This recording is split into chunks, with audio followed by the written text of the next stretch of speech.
Jebe mu mater, onaj pederaš me pobedi. Kak je? Ka žena neka.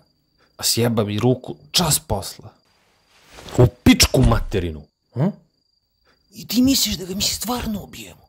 Ja sam moj rekao, neće valjda kopilče da ni bruka po selu. Da bom, šta će Grifo da kaže na to? Ma pusti ti Grifu. Ja vi kažem, sad kad je šamućen, čas će ga metemo na čengele. A ako Grifa pita nešto, mi će kažemo da smo ga vatili dok je krao rakiju. I morali smo da presudimo tu na licu mesta. Au, koji su ovo debili, majko mila. Srele, ti će da ideš prvi. A što ja bem ti? Ju, kaska. Šta se vi tu domunđavate? Vi stvarno mislite da ste mnogo pamet, pa ima da vam jebe mater svima. Neće bre mene žena da komanduje. Ajde bre razlaz, da vas nisam videla više.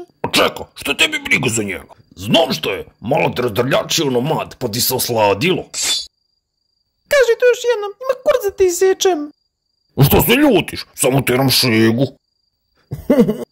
Da se gunimo u kurac.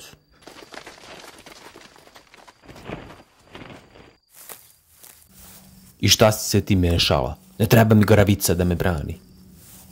Ja sam ti rekla da me tako ne zoveš.